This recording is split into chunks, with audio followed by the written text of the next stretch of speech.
ನಮಸ್ಕಾರ, good afternoon. ಇವತ್ತು ನಮ್ಮ ಲಾಲ್ ಬಹದ್ದೂರ್ ಶಾಸ್ತ್ರಿ ಕಾಲೇಜಿನಲ್ಲಿ ಬಶೀರ್ ಅಂದರೆ ಕವಿಗೋಷ್ಠಿ ಕಾರ್ಯಕ್ರಮ ತುಂಬ ಚೆನ್ನಾಗಿ ನಡೀತಾ ಇದೆ. ನಮ್ಮ ಆತ್ಮೀಯರು, ನಮ್ಮ ವೆಲ್ವಿಷರ್ ಆದಂತಹ ನಮ್ಮ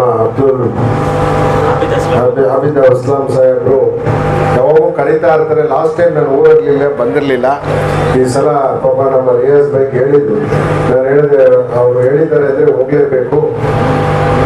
ನಮ್ಮ ಕ್ಷೇತ್ರದಲ್ಲಿ ನಡೀತಾ ಇದೆ, ಅದರಲ್ಲೂ ನಮ್ಮ ಕ್ಷೇತ್ರದಲ್ಲಿ ನಾನು ಹೇಳ್ತಾ ಇದ್ದೀನಿ, ಯಾರು ಬಂದು ನನಗೆ ಪರ್ಸನಲ್ ಇನ್ವೈಟ್ ಕೊಡೋ ವಾಟ್ಸಪ್ ಮೆಸೇಜ್ ಹಾಕಿದ್ರೆ ಸಾಕು, ನಾನು ಬರ್ತೀನಿ. ನನ್ನ ಕ್ಷೇತ್ರ ಕಾರ್ಯಕ್ರಮಕ್ಕೆ ಓನ್ಲಿ ಇನ್ಫಾರ್ಮೇಶನ್. ನೀವು ಬಂದು ಹಾರ ತುರಾಯಿ ಹಾಕಿ ಮನೆ ಕಾಯಲು ನೀವು ಏನೂ ಬೇಕಾಗಿಲ್ಲ. ಈಸ್ ಮೈ ಡ್ಯೂಟಿ, ನನ್ನ ಕರ್ತವ್ಯ. ನನ್ನ ಕ್ಷೇತ್ರದಲ್ಲಿ ಯಾರೇ ಕರೆದು ನಾನು ಬರಬೇಕು. ಸೊ ಇಂಥ ಒಂದು ಕಾರ್ಯಕ್ರಮಕ್ಕೆ ಇವತ್ತು ತುಂಬ ಸಂತೋಷವಾಗಿ ಬಂದಿದ್ದೀನಿ. ಈ ಕಾರ್ಯಕ್ರಮನ ಆಯೋಜನೆ ಮಾಡಿದಂತಹ ಅವರು ಪ್ರಿನ್ಸಿಪಲ್ ಆಗಿದ್ರು, ಅವರು ಪ್ರಿನ್ಸಿಪಾಲ್ ಹೆಸರಿಗಷ್ಟೇ. ಅವರ ಮೈಂಡ್ ಸೋಷಿಯಲ್ ಸರ್ವಿಸ್, ಕವಿಗಳು, ದೇಶದ ಬಗ್ಗೆ ಅಭಿಮಾನ ಇಟ್ಕೊಂಡಿರ್ತಕ್ಕಂಥವ್ರು, ನಮ್ಮ ಜನಗಳ ಬಗ್ಗೆ ಅಭಿಮಾನ ಇಟ್ಕೊಂಡಿರೋರು, ಡೆವಲಪ್ಮೆಂಟ್ ಅಭಿವೃದ್ಧಿ ಬಗ್ಗೆ ಇರ್ತಕ್ಕಂಥ ನಮ್ಮ ಮಂಜೂರ್ ನೋಮನ್ ಸಾಹೇಬ್ರೆ, ಹಾಗೂ ನಮ್ಮ ಉರ್ದು ಅಕಾಡೆಮಿ ಅಧ್ಯಕ್ಷರಾದ ಮೊಹಮ್ಮದ್ ಅಲಿ ಖಾಜಿ ಸಾಹೇಬ್ರೆ, ಅಬ್ದುಲ್ ನಮ್ಮ ಆಬಿದ್ ಅಬ್ದುಲ್ ಸಾಹೇಬ್ರೆ, ತಮ್ಮ ಹೆಸರು ಶಬಿ ಸಾಹೇಬ್ರೆ, ಸಯೀದ್ ಅವರೇ, ನಮ್ಮ ಸತೀಶ್ ಅಲ್ವಾ, ಶಿವಕುಮಾರ್ ಇಲ್ಲಿನ ಪ್ರೊಫೆಸರ್ ಅವರು, ನಮ್ಮ ಬ್ಲಾಕ್ ಅಧ್ಯಕ್ಷರಾದಂಥ ರಿಜ್ವಾನ್ ಭಾಯಿ ಅವರು, ಇನ್ನು ನಮ್ಮ ಜೊತೆಯಲ್ಲಿ ಬಂದಿರ್ತಕ್ಕಂಥ ಎಲ್ಲ ನಮ್ಮ ಮುಖಂಡರೇ, ಮುಂದೆ ಕೂತಿರ್ತಕ್ಕಂಥ ಎಲ್ಲ ಕವಿಗಳೇ, ಆತ್ಮೀಯರೇ, ಹಾಗೂ ನಮ್ಮ ಪ್ರೀತಿಯ ಸ್ಟೂಡೆಂಟ್ಗಳೇ, ವಿದ್ಯಾರ್ಥಿನಿಯರೇ, ಪತ್ರಿಕಾ ಮಿತ್ರರೇ, ಸ್ವಲ್ಪ ಸೈಲೆಂಟ್ ಆಗಿರಬೇಕು, ಕೇಳಿಸ್ಕೊಳ್ಳಿ. ವಿದ್ಯಾರ್ಥಿಗಳಿಗೆ ಬಶೀರ ಈ ಕವಿಗೋಷ್ಠಿ ಬಹಳ ಇಂಪಾರ್ಟೆಂಟ್. ಇದರಲ್ಲಿ ಈ ಕವನಗಳು, ಕವಿಗಳು, ಕವಿತೆಗಳು ಬರೆದಿರೋರೆಲ್ಲ ಅತಿ ಬುದ್ಧಿವಂತರು, ಜ್ಞಾನ ಇರ್ತಕ್ಕಂಥವ್ರು, ನಾಲೆಡ್ಜ್ ಇರ್ತಕ್ಕಂಥವ್ರು. ಯಾವುದ್ರ ಮೇಲೆ ಬರೆದಿರ್ತಾರೆ? ನಮ್ಮ ಅಭಿವೃದ್ಧಿ, ದೇಶ ಅಭಿವೃದ್ಧಿ, ನಾವು ಅಭಿವೃದ್ಧಿ, ಸಮಾಜ ಸುಧಾರಣೆ, ದೇಶ ಹೆಂಗಿರಬೇಕು, ನಾವು ಹೆಂಗಿರ್ಬೇಕು, ಹೆಂಗ್ ನಡ್ಕೋಬೇಕು, ಡಿಸಿಪ್ಲಿನ್ ಎಲ್ಲ ಇದರಲ್ಲಿ ಇರ್ತದೆ. ಸುಮ್ಮನೆ ನಾವೇನೋ ಕವಿಗೋಷ್ಠಿ ಇಸ್ ನಾಟ್ ಎಂಜಾಯ್ ಅಥವಾ ನಾವೇ ಮೈಂಡ್ ಫ್ರೀ ಎಲ್ಲ ಇದು. ಇದನ್ನ ಸರಿಯಾಗಿ ನಾವು ಅರ್ಥ ಮಾಡ್ಕೊಂಡ್ಬಿಟ್ರೆ ನಮ್ಮ ಲೈಫೇ ಚೇಂಜ್ ಆಗ್ತದೆ. Life change. ಇವತ್ತು ನಾವು ಕನ್ನಡದಲ್ಲಿ ಕುವೆಂಪು ಅವರ ಕವಿತೆಗಳು ನೋಡಿದ್ರಲ್ಲ, ಇವತ್ತು ನಾವು ಉದಾಹರಣೆ ಏನಕ್ಕೆ ತಗೊಳ್ತೀವಿ? ನಮ್ಮ ಲೈಫ್ಗೆ ಟರ್ನಿಂಗ್ ಅದು. ಅದರಿಂದ ಇದು ಬಹಳ ಇಂಪಾರ್ಟೆಂಟ್. ಇಸ್ ನಾಟ್ ಎಂಟರ್ಟೈನ್ಮೆಂಟ್, ಇದು ನಮ್ಮ ಲೈಫ್ ಇಂಪ್ರೂವ್ಮೆಂಟ್, ನಾವು ಚೇಂಜ್, ನಮ್ಮ ವಾತಾವರಣ, ನಾವು ಹೆಂಗ್ ಬದುಕಬೇಕು, ಹೆಂಗ್ ಸಮಾಜದಲ್ಲಿ ಇರಬೇಕು, ಹೆಂಗ್ ಓದಬೇಕು, ಹೆಂಗ್ ಮೇಲೆ ಬರಬೇಕು, ಎಲ್ಲ ಇದರಲ್ಲಿ ಇರ್ತದೆ. ಇದನ್ನ ತಾವು ದಯವಿಟ್ಟು ವಿದ್ಯಾರ್ಥಿಗಳು ಕೇಳಬೇಕು. ಅದಕ್ಕೆ ನಾನು ಬಂದಿದ್ದೆ. ನಾನು ಆಬಿದ್ ಅಸ್ಲಾಂ ಭಾಯಿಗೆ ಹೇಳಿದೆ, ನೀವು ನಿಮ್ಮ ಅಕಾಡೆಮಿಗೆ ಎಷ್ಟು ದುಡ್ಡು ಕೊಡ್ತಾರೋ ಬಿಡ್ತಾರೋ ನಮ್ಗೆ ಗೊತ್ತಿಲ್ಲ. ನೀವು 3 ತಿಂಗಳಿಗೆ 6 ತಿಂಗಳು ನಮ್ಮ ಕ್ಷೇತ್ರದಲ್ಲಿ ಒಂದೊಂದು ವಾರ್ಡಲ್ಲಿ ಮಾಡಿ ನಿಮ್ಗೆ ಏನು ಎಕ್ಸ್ಪೆಂಡಿಚರ್ ನಾವು ಕೊಡ್ತೀವಿ. ಯಾಕೆ ದಿಸ್ ಇಸ್ ನಮ್ಮ ಜನ ಕನ್ವರ್ಟ್ ಆಗಲಿ. ನನ್ನ ಕ್ಷೇತ್ರದಲ್ಲಿ ಎಜುಕೇಶನ್ ಕಮ್ಮಿ, ಬಿಕಾಸ್ ಆಫ್ ಅದಕ್ಕೆ ಅನೇಕ ಕಾರಣಗಳಿದ್ದಾವೆ. ಸುಮ್ಮನೆ ಬ್ಲೈಕ್ ಮಾಡಂಗಿಲ್ಲ. ಯಾಕಂದ್ರೆ ನಮ್ಮಲ್ಲಿ ಎಲ್ಲ ಲೇಬರ್ ಕ್ಲಾಸ್ ಕೆಲಸ ಮಾಡೋದು. ಬೆಳಿಗ್ಗೆ ಎದ್ದರೆ ಕೆಲಸ ಮಾಡಬೇಕು, ಊಟ ಮಾಡಬೇಕು. ಒಂದು ಮನೆಯಲ್ಲಿ 20 ಮನೆಯಲ್ಲಿ 10 ಜನ 20 ಜನ ವಾಸ ಮಾಡ್ತೀವಿ. ಎಜುಕೇಶನ್ ಕಷ್ಟ. ಹಂಗಂತ ಎಜುಕೇಶನ್ ಕಷ್ಟ ಅಂತ ನಾವು ಸುಮ್ಮನೆ ಇರಂಗಿಲ್ಲ. ಎಜುಕೇಶನ್ ಮಾಡಲೇಬೇಕು. Without education cannot live. ನಾವು ಬದುಕೋಕ್ ಆಗೋದಿಲ್ಲ ಈ ದೇಶದಲ್ಲಿ. ನಮ್ಗೆ ಆಸ್ತಿ ಇಲ್ಲ. ಈ ಎಲ್ಲ ಕಡೆ ಆಸ್ತಿ ಮಾಡಿ ಏನಕ್ಕಿದ್ದು ಅವ್ರಿಗೆ? ಆದ್ರೆ ನೀವು ಓದಿ ಅದೇ ಆಸ್ತಿ. That his property. ನಾವು ಲೈಫ್ ಮಾಡಕ್ಕೆ, ಜೀವನ ಮಾಡಕ್ಕೆ ಈಸಿ. ನಿಮ್ಮ ಪ್ರಾಪರ್ಟಿ ಅಥವಾ ನಾವು ಬದುಕಬೇಕಂದ್ರೆ ಆಸ್ತಿ ಯಾವುದು? ಎಜುಕೇಶನ್ ಮುಂದೆ ಯಾವ ಆಸ್ತಿನೂ ಇಲ್ಲ, ಯಾವ ಪ್ರಾಪರ್ಟಿನೂ ಇಲ್ಲ, ಯಾವ ದುಡ್ಡು ಇಲ್ಲ. ಏನಿಲ್ಲ, ಎಜುಕೇಶನ್ ಇಸ್ ನಮ್ಮ ಫಾದರ್ ಹೇಳ್ತಾ ಇದ್ರು, ನಮ್ಮ ಫಾದರ್ ಸ್ಕೂಲ್ ಇದು ಮಾಸ್ಟ್ರು, ಅವ್ರು ಹೇಳಿದ್ರು, ಮಗನೇ ನಿನಗೆ ನಾನು ಆಸ್ತಿ ಮಾಡಿದ್ರೆ ಯಾವಾಗ ಬೇಕಾದ್ರೂ ನೀನು ಮಾರ್ಬಿಡ್ತೀಯ, ಆದ್ರೆ ಎಜುಕೇಶನ್ ನೀನು ಮಾರಕ್ ಆಗೋದಿಲ್ಲ, ಅದಕ್ಕೆ ನಿನ್ಗೆ ಎಜುಕೇಶನ್ ಕೊಡ್ತೀವಿ. Education is not A sale ಮಾಡಕ್ ಆಗೋದೇ ಇಲ್ಲ. ಆದ್ರೆ ನಿಮ್ಗೆ ಆಸ್ತಿ ಬಂದ್ರೆ ಯಾರು ಬೇಕಾದ್ರೂ ಮಾಡ್ಕೊಂಡು ಹೋಗ್ತಾ ಇರ್ತಾರೆ, ನೀವು ಆಮೇಲೆ ಇನ್ನೊಬ್ರ ಹತ್ರ ಹೋಗ್ಬೇಕು. ಆದ್ರೆ ಎಜುಕೇಶನ್ ಮಾಡಿದ್ರೆ ನೀವು ಬೇರೆ ಇನ್ನೊಬ್ರು ನಿಮ್ಮ ಹತ್ರ ಬರ್ತಾರೆ ಹುಡ್ಕೊಂಡು, ಬೇರೆಯವ್ರು ಯಾರ ಹತ್ರ ಬರ್ತಾರೆ, ನಿಮ್ಮ ಹತ್ರನೇ ಬರ್ತಾರೆ. ಕೆಲಸ ಕೊಡಿ, ಕೆಲಸ ಮಾಡ್ಕೊಡಿ, ಎಜುಕೇಶನ್ ಕೊಡಿ, ನಮ್ ಕೆಲಸ ಬೇಕು ನೀವು ಅಂತ. ಡಾಕ್ಟರ್ ಆಗ್ಬೋದು, ಇಂಜಿನಿಯರ್ ಆಗ್ಬೋದು, ಅಡ್ವೊಕೇಟ್ ಆಗ್ಬೋದು, ಪೊಲೀಸ್ ಆಗ್ಬೋದು, ಸೈಂಟಿಸ್ಟ್ ಆಗ್ಬೋದು, ಪೊಲಿಟಿಷಿಯನ್ ಆಗ್ಬೋದು. ನಾನು ಎಜುಕೇಶನ್ ಇಲ್ಲ ಅಂದ್ರೆ ನಾನು ಪೊಲಿಟಿಷಿಯನ್ ಬರ್ತಾ ಇರ್ಲಿಲ್ಲ. ಏನ್ ನಾವು ಯಾರು is not A politician family, ನಾವು ದುಡ್ಡು ಕೊಟ್ಟು ಅಥವಾ ಪೊಲಿಟಿಷಿಯನ್ ಇನ್ಫ್ಲೂಯೆನ್ಸ್ ಮೇಲೆ ನಾನು MLA ಆಗಿಲ್ಲ, ನಾವು ಮೆರಿಟ್ ಮೇಲೆನೆ ಆಗಿರೋದು. ಮೆರಿಟ್ ಅಂದ್ರೆ ಏನು? ಗ್ರಾಮ ಪಂಚಾಯತಿ ಚೇರ್ಮನ್ 10 ವರ್ಷ, ಬೆಂಗಳೂರು ಜಿಲ್ಲಾ ಪಂಚಾಯತಿ ಚೇರ್ಮನ್ 5 ವರ್ಷ, 3 KPCC ಅಧ್ಯಕ್ಷಗಳ ಹತ್ರ ನಾವು ಜನರಲ್ ಸೆಕ್ರೆಟರಿ 10 ವರ್ಷ ನಾನು ಮಾಡಿ 12 ವರ್ಷ of the general secretary of the KPCC. ನಾವು ಇಸ್ MLA.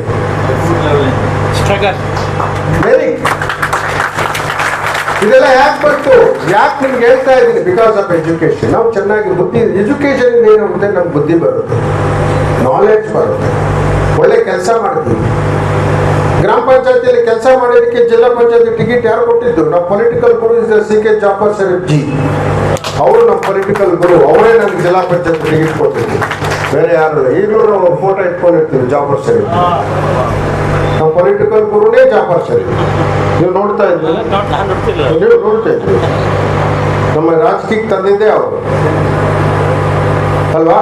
ಈಗಲೂ ನಮ್ಮ ಆಫೀಸಲ್ಲಿ ಅವ್ರ ಫೋಟೋ ಇರ್ತದೆ, ಅವ್ರನ್ನ ಇಟ್ಕೊಂಡೇ ನಾವು ಮಾಡೋದು. ಯಾಕಂದ್ರೆ ಯಾವತ್ತು ತಂದೆ ತಾಯಿನ ಹುಟ್ಟಿಸಿದವ್ರನ್ನ, ರಾಜಕೀಯದಲ್ಲಿ ಸಹಾಯ ಮಾಡಿದವ್ರನ್ನ, ಲೈಫಲ್ಲಿ ಸಹಾಯ ಮಾಡಿದವ್ರನ್ನ ಮರಿಬಾರ್ದು.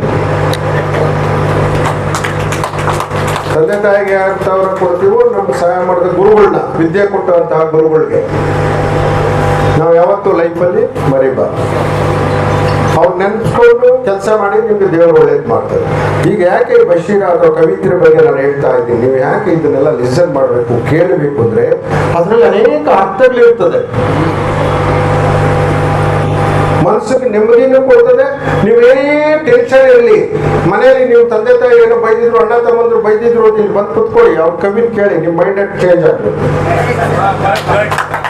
ಅಲ್ವಾ. ನಿಮ್ಮ ಮೈಂಡ್ ಬೇರೆ ಕಡೆ ಡೈವರ್ಟ್ ಆಗ್ಬಿಡುತ್ತೆ.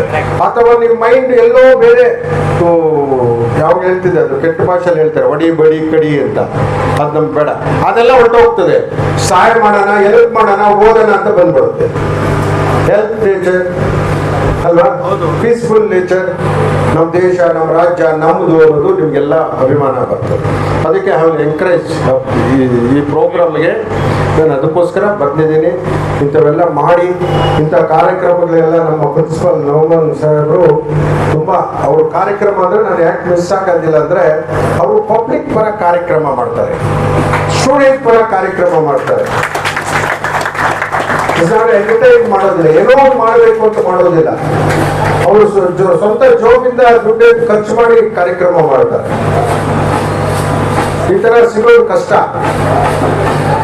ಅವ್ರಿಗೆ ಹೇಳ್ತಿದ್ದೆ ನಾನು ಈಗ ಆಫೀಸಲ್ಲಿ, ಸರ್ ಮಾಡಿ ನಿಮ್ ಕ್ರೆಡಿಟ್ ಬರ್ತಾ ಇರ್ತದೆ, ಕ್ರೆಡಿಟ್ ಇಲ್ಲಲ್ಲ ಬ್ಯಾಂಕಲ್ಲ, ದೇವ್ರ ಬ್ಯಾಂಕಲ್ಲಿ ನಿಮ್ಮ ಅಕೌಂಟ್ ಹೋಗ್ತಾ ಇರ್ತದೆ ಅಂತ ಹೇಳಿ, ಅಲ್ಲಿ ಸೇರ್ತಾ ಇರ್ತದೆ. ಸೇಮ್ ಥಿಂಗ್ ನಮ್ದು ಅಷ್ಟೇನೆ, ನಾವು ನೀವು ಅಷ್ಟೇನೆ. ನಾವು ಎಷ್ಟು ಒಳ್ಳೇದು ಮಾಡ್ತೀವಿ ಹಾಗೆ ಕೆಟ್ಟದ್ದು ಅಕೌಂಟ್ಗೆ ಹೋಗುತ್ತೆ. ಕೆಟ್ಟದ್ದು ಹೋದಾಗ ಅದನ್ನ ಕರ್ಮ ಅನುಭವಿಸ್ಲೇಬೇಕು. ಒಳ್ಳೇದು ಹೋದ್ರೆ ನಮ್ಗೆ ಒಳ್ಳೇದಾಗುತ್ತೆ ಅಲ್ವಾ.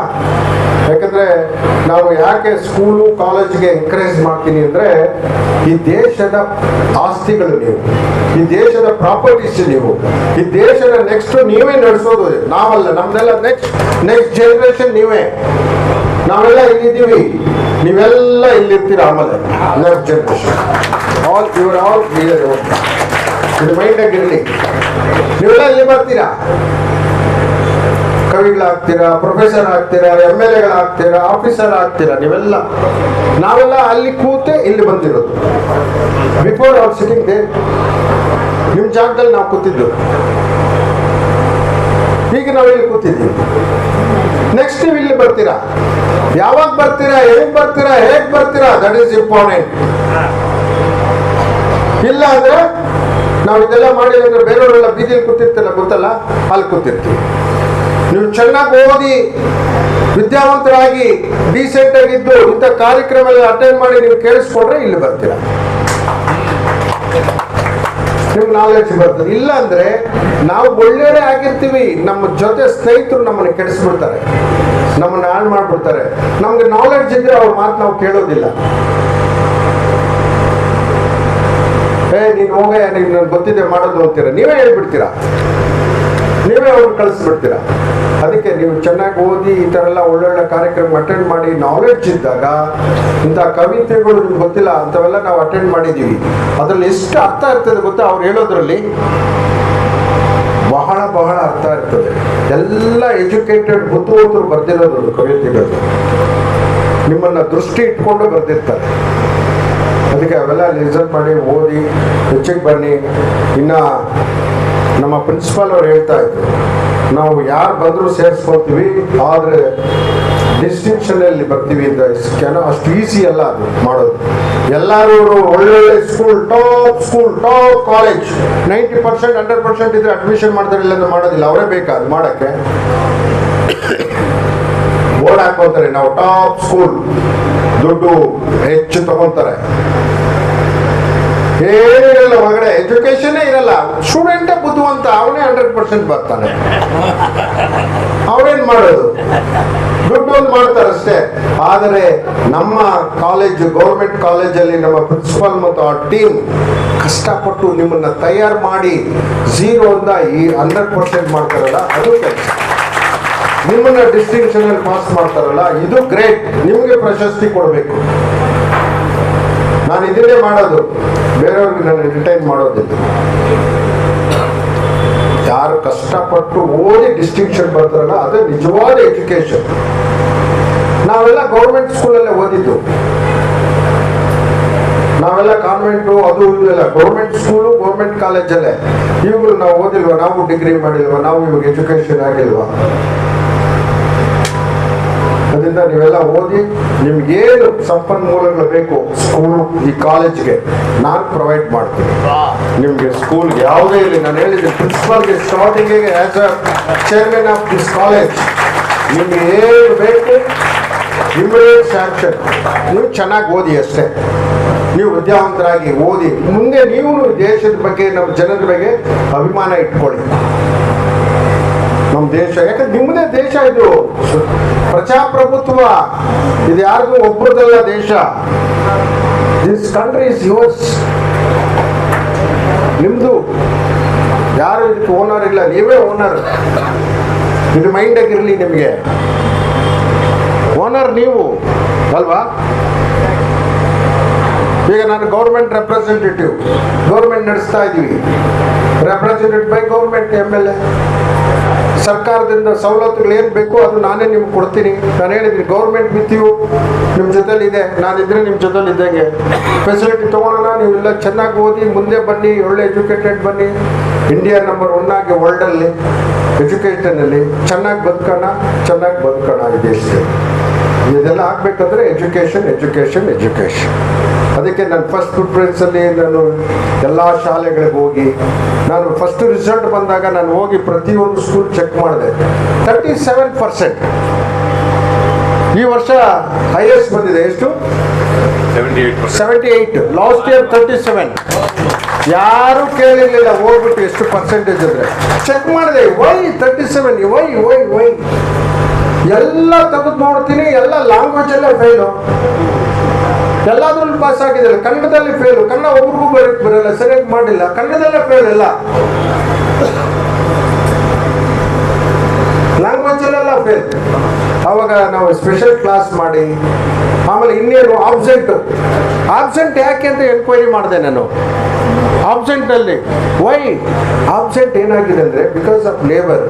ನಮ್ಮಲ್ಲಿ ತಂದೆ ತಾಯಿ ಕೆಲಸಕ್ಕೆ ಹೋಗಿ ಅವ್ರು ರೆಡಿಯಾಗಿ ಕೆಲಸಕ್ಕೆ ಹೋಗೋವರೆಗೂ ನಮ್ಮ ಮಗು ಶಾಲೆಗೆ ಬರೋದಿಲ್ಲ,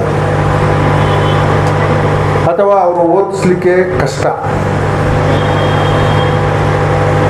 ಇದೆಲ್ಲ ನಾನು ಸಾಲ್ವ್ ಮಾಡಿ ಒಂದೊಂದು ಸರ್ವೆ ಮಾಡಿದ್ದೀನಿ. ಎಜುಕೇಷನ್ ವೈ, ಯಾಕೆ ನಮ್ಗೆ ಎಜುಕೇಷನ್ ಕಮ್ಮಿ ಅನ್ನೋದ್ರ ಬಗ್ಗೆ ನಾನು ಸುಮ್ಮನೆ ಕೂತಿಲ್ಲ. ಪ್ರತಿಯೊಂದು ಪ್ರಿನ್ಸಿಪಾಲ್ ಸೆಕ್ರೆಟರಿ ಹೋಗಿ ಇದೇ ಕ್ಲಾಸ್ ತಗೊಂಡೆ, ನೀನು ಒಳಗಡೆ ಕೂತ್ಕೊಂಡ್ಬಿಟ್ಟು ಯಾಕೆ ಇಷ್ಟು ಪರ್ಸೆಂಟೇಜಲ್ಲೆಲ್ಲ ಹೋಗಿ ಫೀಲ್ಡಿಗೆ ಅಂತ ಹೇಳಿದ್ದೀನಿ. ಎಜುಕೇಷನ್ ಪ್ರಿನ್ಸಿಪಾಲ್ ಸೆಕ್ರೆಟರಿ ಹೋಗಿ ಅಲ್ಲಿ ಪ್ರಾಬ್ಲಮ್ ಸಾಲ್ವ್ ಮಾಡ್ರಿ, ನೀವು ಒಳಗಡೆ ಕೂತ್ಕೊಂಡು ಪರ್ಸೆಂಟೇಜ್ ನೋಡೋದಲ್ಲ, ಯಾಕೆ ಇಷ್ಟು ಬಂದಿದ್ದು ಅಂತ ಹೇಳಿದ್ದೀನಿ. ಕಮಿಟಿ ಮೀಟಿಂಗ್ ಇತ್ತು, ನಾನು MLA ಕಮಿಟಿ ಮೀಟಿಂಗಲ್ಲೇ ಕ್ಲಾಸ್ ತಗೊಂಡು. ಈಗ ಸ್ವಲ್ಪ ಇಂಪ್ರೂವ್ ಆಗಿದೆ, 78%. ಇದೆಲ್ಲ is our duty as A government representative. ನಮ್ಮ ಡ್ಯೂಟಿ ಎಜುಕೇಷನ್, ಹೆಲ್ತ್, ಡೆವಲಪ್ಮೆಂಟ್, ಈ ಮೂರು ಬಗ್ಗೆ ಹೆಚ್ಚಾಗಿ ಗಮನ ಕೊಡತಕ್ಕಂಥದ್ದೇ ನಮ್ಮ ಕರ್ತವ್ಯ. ಅದಕ್ಕೆ ನಾವು ಗೌರ್ಮೆಂಟಲ್ಲಿ ಎಲೆಕ್ಟ್ ಆಗೋದು. ಕಾರ್ಪೊರೇಟರ್ ಇರ್ಬೋದು, MLA ಇರ್ಬೋದು, MP ಇರ್ಬೋದು. ನಾವು ಇನ್ನೇನು ಕೊಡೋಕ್ಕಾಗಲ್ಲ, ನಿಮ್ಗೆ ಊಟ ಕೊಡೋಕ್ಕಾಗಲ್ಲ, ಊಟ ನೀವೇ ತಗೊತೀರಾ, ಊಟಕ್ಕೆ ನೀವೇ ಸಂಪಾದನೆ ಮಾಡ್ಕೊತೀರಾ. ನಮ್ಮ ಡ್ಯೂಟಿ ಏನು? ಎಜುಕೇಷನ್, ಹೆಲ್ತ್, ಡೆವಲಪ್ಮೆಂಟ್, ಇಷ್ಟು ನಾವು ಕೊಡಬೇಕು. ಅವಾಗ ನಮಗೆ ಈ ಥರ ಮೈಂಡೆಡ್ ಇರೋರಿಗೆ ನೀವು ಎಲೆಕ್ಟ್ ಮಾಡಬೇಕು. ಯಾರಿಗೇ ಆಗಲಿ, ಯಾವುದೇ ಒಂದು vote is very very important. ಯಾರು ಈ ಮೂರು ಬಗ್ಗೆ ಕಮಿಟ್ಮೆಂಟ್ ಇರ್ತಾರೋ ಅವ್ರಿಗೆ ನೀವು ಎಲೆಕ್ಟ್ ಮಾಡಿ. ಅವಾಗೆ ನಮ್ಮ ದೇಶ ಮುಂದೆ ಬರುತ್ತೆ ಅಲ್ವಾ? ಅದರಿಂದ ಕಾರ್ಯಕ್ರಮ ಜಾಸ್ತಿ ಮಾತಾಡದೆ ಅಂತ ಕಾಣುತ್ತೆ. ಸೊ ಎಲ್ಲರಿಗೂ ನಾನು ಒಳ್ಳೇದಾಗಲಿ, ನಮ್ಮ ಹಾಬಿದ್ ಅಸ್ಲಾಂ ಬೈಗಿಂತ ಕಾರ್ಯಕ್ರಮ ಮಾಡ್ತಾರಿ ಅಂತೇಳಿ ನಮ್ಮ ಪ್ರಿನ್ಸಿಪಾಲ್ ಅವ್ರಿಗೂ ಅವರು ಇದೇ ಥರ ಮಾಡ್ತಾರೆ, ಒಳ್ಳೇದಾಗಲಿ, ಅವ್ರಿಗೆ ಇನ್ನೂ ದೇವ್ರ ಶಕ್ತಿ ಕೊಡಲಿ ಅಂತೇಳಿ ನನ್ನ ಮಾತನ್ನು ಮುಗಿಸ್ತಾ ಇದ್ದೀನಿ.